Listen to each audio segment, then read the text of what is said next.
I am writing this 1 week after the 30th anniversary of the presidential election of a former actor who initiated a yet-to-be-lifted siege on fine art in America.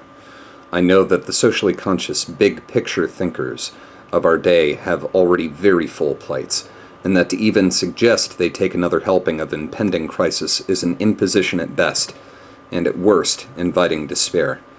Were the matter of lesser importance, I would bide my time, wait for the ever-filling list of imperatives to clear a little. But it has been stashed in the political attic, out of sight and out of mind, for too long as it is. I share some burden of responsibility for the silence, as do we all. I cannot pretend to speak on the state of fine arts in America without personal interest. Some personal description is required to allow you to form an informed perspective through which to interpret my comments. I am 33 years old, of eclectic education and professional background, and trying to make a living as a poet and filmmaker. It needs to be understood that the financial bar for making a living is very low, less than $12,000 a year. Despite this, I must still say that I am trying. I have no small personal stake in the state of public funding for the arts, but I would argue that this is true of every man, woman, and child with even a passing care for the shape of tomorrow. We should be clear about what I mean by fine art. Speaking for myself first, the poem that merits reading more than once, the short story thought upon longer than the time it took to read, the novel that does not lend itself to immediate adaptation as a summer blockbuster. The state of the symphony and opera is evident in the fact that many Americans are unaware that right now there are Americans writing new symphonies and operas about contemporary life. The musical continues to struggle, and in direct proportion to the distance of the performance from the city of New York, tragic for a form that owes much of its success to American interest, innovation, and contributions. Singers, songwriters, and musical groups find fewer and fewer venues in which to perform. Particularly stricken is the local musician, those most qualified to speak to us in a language of our local heritage, pertaining to our local experiences, and those most reliant on individual generosity in a time when few can afford to be generous. Artist is one of the few skilled professions that requires convincing people to pay you for the work you've already done.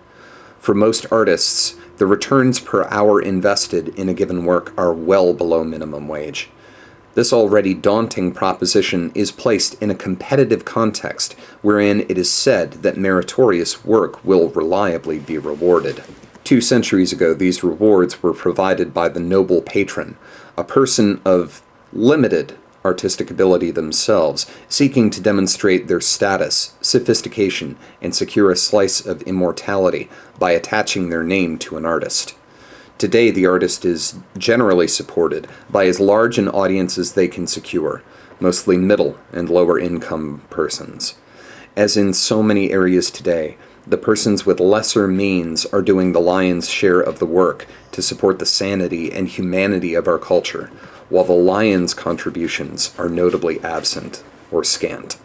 As the success of the artist is contingent on attracting the attention and support of as many people as possible, the success vector for art directly conforms to broadest possible appeal.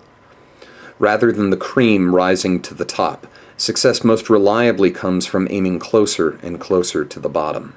It is critical to recognize that much of the fine art we now use as reference standards for a given medium was not widely appreciated or recognized in the lifetime of the artist.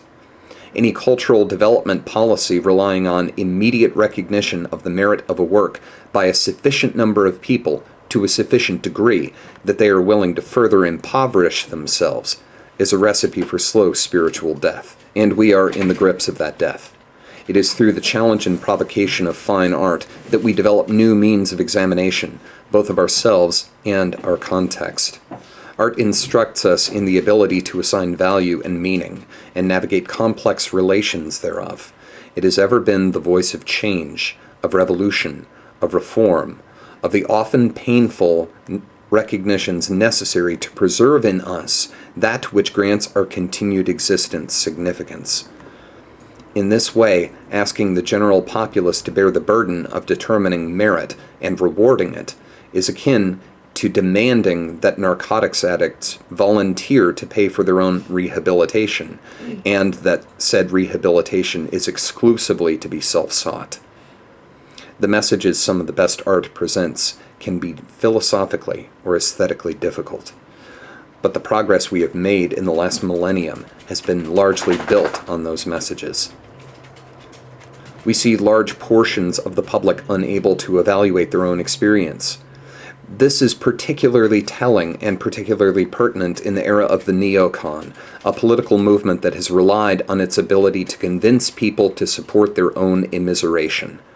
No small part of this is due to a deeply ingrained self-alienation in contemporary culture.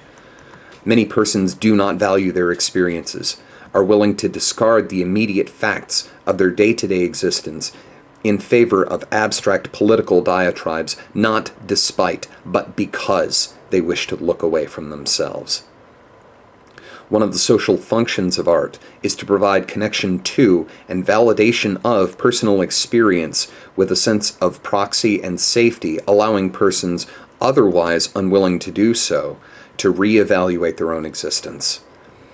As often as the artist illuminates the cancer that needs to be excised, they draw attention to oft-ignored portions of ourselves, of our persons, of our relations, and hold them up as beautiful, glorious, and worthy of admiration. Americans desperately need this aspect of art in an era where depression is well on its way to becoming a cultural imperative rather than a diagnosis. The front on which the arts are losing the most ground is the one where their necessity should be inarguable: education. Visual, performing, and literary arts have been de-emphasized in public education to such a degree that their mention is almost taboo.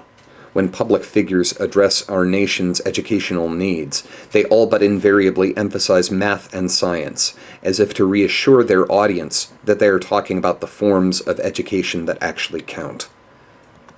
The results of this emphasis are, perhaps not inappropriately, statistically demonstrable. Regardless of district, socioeconomic group, public or private institution, written composition is universally the lowest testing range of academic core competence in American schools. Now think on that for a moment. Consider the social and political ramifications. The academic skill in which Americans have the least expertise, orders of magnitude below mathematics or ability to cite or recognize scientific fact, is the ability to coherently report their own experiences. Devastating as that fact may be, it is only the beginning. The displacement of artistic and literary education has a direct bearing on the much-beloved mathematic and scientific disciplines as well. We do not teach math and science for the sake of training students to be math and science students, but in the hopes that some of them will become mathematicians or scientists themselves.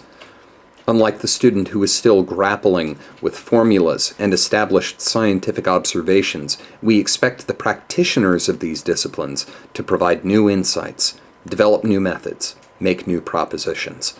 To wit, what we require of the practitioner that we do not require of the student is imagination. The imperative of imagination does not have a place in science or mathematics curriculum, nor necessarily should it. As said, in that coursework, the student is being asked to catch up, not proceed forward, but we will ask them to do so eventually. When they reach the point in their education at which they are asked to design a formula, rather than to remember one, they will be drawing on cognitive skills learned in the study of the arts, or perhaps not learned. Necessary as art is as a force of social change, it is doubly so as a force for intellectual innovation. From Picasso to Dali to Dvorak to Faulkner to Hemingway to Auster, art confronts us and invites us into the liberation of perspective, of thought.